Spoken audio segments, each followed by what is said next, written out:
Next, we are going to discuss about the types of muscle tissue. Here, there are three types of muscle tissue that are given. Number one is the skeletal muscle, number two, smooth muscle, and number three, it is the cardiac muscle. So, these are the three main types of muscle tissue. We are going to discuss in detail about all these three, but before that we will just have a short review of all these three types. So, here the very first, that is the skeletal muscle. What do you mean by skeletal muscle? The muscles which are joined to the bones. Muscle which are joined to the bones, they are known as skeletal muscles. Muscles which are joined to the humerus bone, muscle which are joined to the radius ulna bone, they are known as skeletal muscles. In that, biceps, triceps, these muscles, these are the skeletal type of muscles. So, these skeletal type of muscles, they are voluntary type of muscles. What do you mean by voluntary? What do you mean by voluntary? The term voluntary is that if you think I want to contract this muscle, you are able to contract that muscle. It is under your control. If you think I want to extend, I want to contract this particular muscle, you can contract. I want to contract this bicep, you can contract, so that hand will come closer. So, contraction of this muscle, it is on your control, in your control. That is the voluntary muscle, what we call. Second point is that the cell, that is muscle fibers of this type of skeletal muscle, they are striated. You will find striations. Here in this diagram it is given, the striations they are seen, dark band and the faint band, alternate dark and faint bands, it is seen in this picture, and that is nothing but these striations. They are very commonly seen in case of skeletal muscles. Skeletal muscles, they are either uninucleated or multinucleated. Uni or multinucleated. We will discuss all these things in much details. Next is the smooth muscle. Smooth muscle, generally the visceral organs, the stomach, the intestines, they are made up of smooth muscles. And these smooth muscles, they are involuntary type of muscles. They are not in our control. They are under the control of autonomous nervous system. Their work is going on. If you think that I want to stop the movements of intestine, not possible. I want to stop the movements of the heart, that is not possible. You are getting? If you want to stop the movements of the intestine or the stomach, it is not possible because they are not in our control. Their work is going on under the control of autonomous nervous system, or under the influence of some hormones, under the influence of some temperature regulation. For example, again uterus, it is also made up of this smooth type of muscle. You can have the urinary bladder, it is again the smooth type of muscle, that we will discuss in detail about that. The type of cells in the smooth muscle, they are non-striated type of cells. They do not have any striations, though actin and myosin is present, but they do not show the striations in the smooth muscles. Third type of muscle, that is the cardiac muscle, and in that cardiac muscle you will find the cardiac term, it refers to the heart. The heart wall, it is made up of the cardiac muscle. There are three walls, endocardium is there, epicardium is there, and again myocardium it is there. So, the heart wall, it is myocardium, it is made up of the cardiac muscle. It is having the ability to contract continuously. You are getting contraction, that is continuous process in the cardiac muscles. Cardiac muscles, they are again of involuntary type of muscles. What does it mean? Involuntary. Involuntary, it refers to, involuntary refers to not in our control. You cannot stop the contraction of the heart muscles because it is not in your control, it is under the control of autonomous nervous system. If you just have checked the cell type, the cell they are not having any If you check the cell type of the cardiac muscle, it is again a striated muscles, and these muscles, they are brancher type of muscles. Here you will find branching, it is there, brancher type of muscle it is seen. And in this cardiac muscle, it is also seen the dark areas in between the two fusion of two cells, two cardiac muscle fibers, that is known as intercalating disc, that we will discuss in detail. These are the three diagrams very nicely shown here. You can just go through these three diagrams, and one by one we will discuss in detail. We are going to continue with the skeletal muscles. Here, skeletal muscles, these are the muscles which are attached to the bones. Such muscles we call it as a skeletal muscles. We have given the example of the bicep muscles, triceps muscles, thigh muscles, calf muscles. These are the some of the examples of the skeletal muscles. These muscles, they are known to be a voluntary type of muscles. What do you mean by voluntary muscles? The movement of these muscles, they are under our control. If I wish, I want to contract this bicep, I can contract so that the hand will come in the upward direction. So on my will, I can move that particular muscle. That is what we call it as a voluntary control. It is in my control to move that muscle. So these skeletal muscles, they are the of type voluntary muscles. If you take another property of these skeletal muscles, these muscles, they are multinucleated. When you talk about the nucleus, myoblast, the muscle fibers, they are formed, and that's why these muscle fibers, they are either uninucleated or they may be multinucleated also. And the nucleus, it is generally present at the plasma, close to the plasma membrane.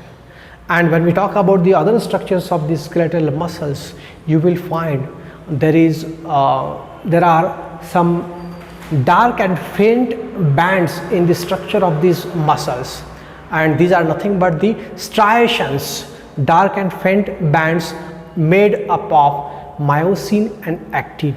Because of that, it appears to be striated. Those skeletal muscles, they are the striated muscles. So these are some of the properties what we are discussing, or the characteristic features of skeletal muscles. Where do you find these types of muscles? These types of muscle are always attached to the bone, that is one thing. Second, you will find in the tongue, in the pharynx, upper part of the esophagus, you will find the skeletal muscles. Sphincter muscles, sphincters. When you talk about the anal sphincter, what is sphincter? These are the ring of muscles. Anal sphincter, at the anus region, when you want to go for, animal want to go for defecation, it will relax the sphincter muscle so that the feces will come out. After that, again the sphincter muscle is contracted and closed. Similarly, the sphincter muscles of the urinary bladder, bladder sphincter muscle, we can control to certain extent. We can stop the urination, or the animal can stop the urination to certain extent. Once they relax the muscle, the urine will be expelled out. If they contract, the urine will not flow. So the sphincter muscle of the anus, sphincter muscles of the urinary bladder, again the biceps, the muscles, triceps muscle, calf muscles, thigh muscles, these are all types of muscle. One more important muscle is the diaphragm. What is diaphragm? This is the muscular structure which separates the abdominal cavity from the thoracic cavity, and with the help of which, that is the diaphragm, we can breathe. Breathing can be controlled. We can stop breathing for a certain extent. For 1 second I can stop my breathing. It means I can stop that diaphragm from contracting and relaxing, because breathing, it is controlled by the movements of the diaphragm, which is made up of skeletal muscles. So this is the importance of the skeletal muscles. And here in this diagram, you can just have a look. These are the muscle fibers with the nucleus close to the plasma membrane, they are seen, and the striations, they are seen. Striations, these are nothing but the alternate arrangement of the actin and myosin. So this is about the skeletal muscles. In case of skeletal muscles, one important pigment it is present known as myoglobin. What is myoglobin? It is the red pigment, iron containing red pigment, which helps in or which helps as a source of oxygen. Generally we know that hemoglobin in the blood, it carries the oxygen. Similarly, the myoglobin present in the muscle, it also carries the oxygen. So myoglobin and hemoglobin can be two sources from where the muscle can procure the oxygen. So myoglobin is the one red pigment containing iron which is present in the muscles, and that's why we get a red color of the muscles. Why the muscle it appears to be red in color? This is the answer for that presence of the red iron containing pigment myoglobin. So we are discussing about the smooth muscles. When we talk about the smooth muscles, the shape of the cells it is typical. The cell it is tapering at both the ends. It is a spindle shape or fusiform shape of the cell, that is a peculiar characteristic of smooth muscle. I am talking about the muscle fiber. And when we talk about the type of muscle location, it is generally the visceral organs, the small intestine, large intestine, uterus, urinary bladder. All these are the places where you will find the smooth muscles. When we talk about the type of cell, no doubt the fusiform or the spindle shape, that is the shape of the cell.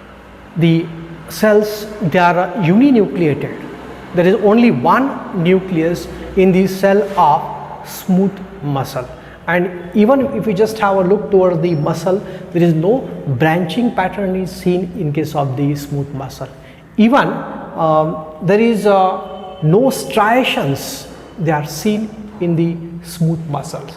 So smooth muscle, the shape of the cell, it is typical, tapering at both the ends, spindle shape, fusiform. And when we talk about the cell, it is uninucleated. When we talk about the striations, they are absent. There is no branching of the muscle fibers or muscle cell it is seen in case of smooth muscles. And when we talk about the location, just now I have told you the smooth muscles that are present in the visceral organs, specifically the small intestine, large intestine, the urinary bladder, the uterus, stomach, it is made up of the smooth muscles. Regarding the other properties of smooth muscle, there is a very important property. Maximum stretching is seen with the smooth muscle. Smooth muscle is a type of muscle which can stretch at max when compared with the other types of muscles. So stretching capability is more in case of smooth muscle. When we talk about the contraction and relaxation, these smooth muscle they contract very slowly and even they relax very slowly. So slow in contraction of the muscle and slow in relaxation, that is another characteristic feature of the smooth muscle. When we talk about the smooth muscle, they are innervated type. What does it mean? They are supplied with the nerves, and based on the innervation, smooth muscle cell can be categorized into two parts. One is single unit and second is the multiple unit. What do you mean by single unit smooth muscles? When we talk about the cells, two or more than two cells, when they are connected with a single nerve, we call it as a single unit smooth muscle. When in the set of cells, each and every cell they are connected with different nerves, they are known as multi-unit smooth muscles. If you just have the example of the single unit smooth muscle, it means one nerve it is connected to more than one cell as a unit. So here you can take the example of the small intestine, large intestine, you can take the example of stomach, you can take the example of urinary bladder, you can take the example of uterus. All these are the single unit smooth muscles.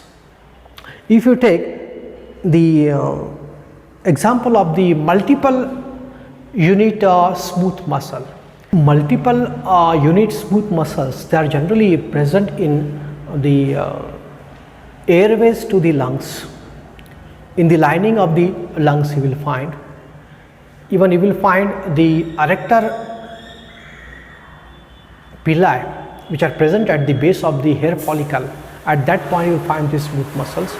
I am talking about the multi-unit smooth muscles. Even at the muscle of the iris and the ciliary body, where you require a high precision for the contraction and relaxation, at that point we will find the multi-unit smooth muscles. So these are some of the examples of the smooth muscles. I hope that it is very much clear regarding the smooth muscle, in that again two types, that is the single unit and multiple unit smooth muscles. One of the important characteristic feature of smooth muscle is that the smooth muscle, they are of involuntary type of muscles. What does it mean? The control of these muscles, they are not in our control. It is controlled by autonomous nervous system of our body. It is controlled by the secretion of some hormones. It is controlled by thermoregulation. So there are many factors, but mainly it is controlled by autonomous nervous system. And smooth muscles, they are of type involuntary muscles. Okay? Because when we talk about the movement of the intestine, we cannot stop the movement of the intestine. Pumping of heart, even we cannot stop the pumping of the heart, that will take as example in the cardiac muscle. But movements of the particular large intestine, small intestine, we cannot stop. Okay? Even the urinary bladder extension while filling up the urine cannot be controlled by us. Okay? So these are the smooth muscles which are not in our direct control, but they are under the control of autonomous nervous system. One very good example, in case of scrotum, in case of male, scrotum is a skin sac surrounding the testis. In that you will find dartos muscle, and this dartos muscle is very sensitive to the temperature. If outside temperature it goes very high, the dartos muscle will relax, so that the scrotum along with the testicles will settle down away from the body in order to control the temperature of the testis. Similarly, in the cold climate, the dartos muscle, it gets contracted, so that the testis will come closer to the body, so that it will get proper temperature, optimum temperature. So this is thermoregulation of the dartos muscle present in the scrotum. That is also a good example of the smooth muscle. So these are some of the important points about the smooth muscles. We are going to discuss about the cardiac muscles. When we talk about the cardiac muscles, these muscles that are present in the wall of the heart. The wall of the heart, epicardium is there, endocardium is there, and myocardium is there. So the myocardium, it is made up of cardiac muscles, because it is having a very important property, that is a property of contraction and relaxation. So it is a contractile fibers that are present in the, what to say, the cardiac muscles. And these cardiac muscles, they are very rich in lipids, and the fatty acids, they act as a source of energy for the continuous contractions of the heart muscles. It has to beat continuously, it will never stop. If it stops, the human being or the animal will be off. Okay? So continuously it is going contracting right from the birth to the end of the life, up to death. It is continuously contracting. That is the very important muscle, that is the cardiac muscle. When we talk about the other properties or the structure of the cardiac muscle, it is a striated type of muscle. You will find when you just have a look toward the cell, striations they are present. These muscle, the fibers, they are branched. They are fused together with each other.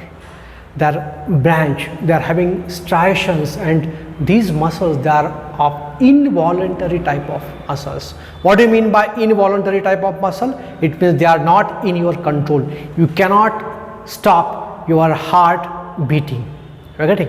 It goes on continuously without your control on that. So it is controlled by the autonomous nervous system. You cannot control the movements of the heart or the contraction and relaxation of the heart. It is a involuntary type of muscle. When we talk about the structure of the muscle fiber, it is uninucleated, and the muscle fiber, they are branched. They are fused with each other at the level of the plasma membrane, and that point where the plasma membrane adhesion it takes place, we call it as a communication junction or the intercalating bands, or intercalating disc is also a term used for that. We'll just have a look. If this is the one cardiac muscle and ending at this point, it is fused to another cardiac muscle. This is another cardiac muscle. This is one cardiac muscle with the nucleus at this point. This is a nucleus at this point, and they are fused at this point. This is a plasma membrane of this muscle, plasma membrane of this another muscle, and these are fused together at this point. Adhesion of plasma membrane, and this point it is known as communication junction. Communication junction, or another word it is used, intercalating disc. So this is nothing but the point of adhesion of two cell plasma membranes. This is a cardiac muscle fiber, this is cardiac muscle fiber, plasma membrane, it means sarcolemma of these two cells, they are fused together, and these are fused in such a way that the things which are present in the cell can be easily passed on to this cell. That is the reason why they are fusing with each other, and they are fused in such a way that they will form the communication junction or the intercalating disc.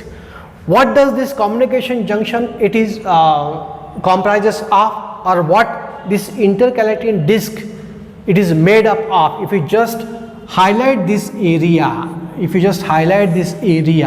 this is the plasma membrane of the upper cell, this one, and this is a plasma membrane of this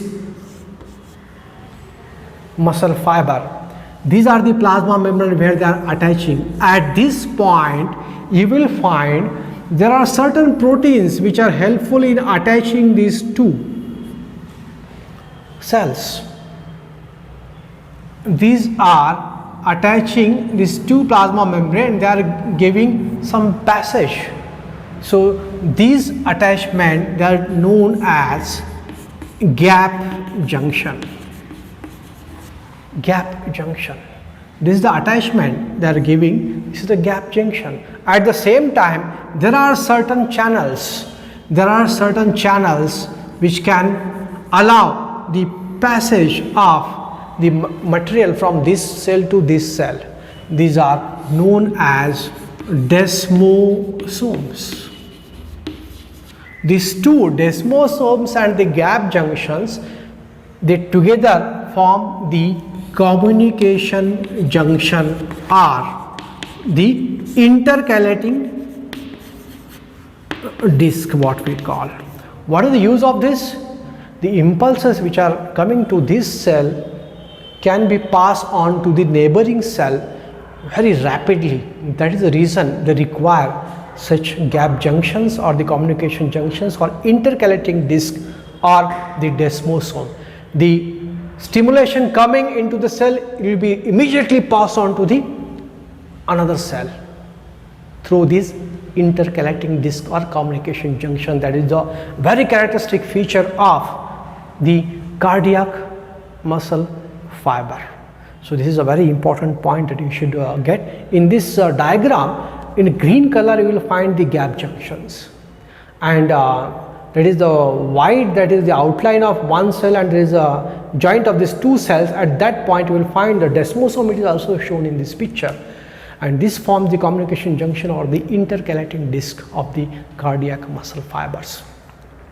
One more important aspect I would like to share, that in mammals the contraction, it is initiated by the cardiac cell itself. In the heart, if you might have heard about the SA node, sinoatrial node, that is nothing but the modification of the cardiac muscle, where the impulses they are generated in the heart, and those impulses, their stimulation, they are passed on to the cardiac muscle so that they will continuously contract and relax. That is the what we call it as a pacemaker of our heart, that is the SA node. So SA node, it is nothing but the modification of the cardiac muscle fiber, that is one thing. And such types of heart muscle or the heart in which the stimulus, it is initiated, that is in case of mammals it is known as myogenic heart, because the stimulus for the beating of heart or the contraction of the cardiac muscle, it is initiated in the muscle itself. Which muscle? Cardiac muscle at a SA node. And such type of heart, it is known as myogenic heart. There are some animals in which the neural impulses that are required to generate the contraction of the heart muscles, and such type of heart, they are known as neurogenic heart muscles or neurogenic cardiac muscles. So these are some of the important aspects that you should keep in mind. Today we have discussed at length regarding the muscle tissue in fine details. I hope that you might have understand the entire things.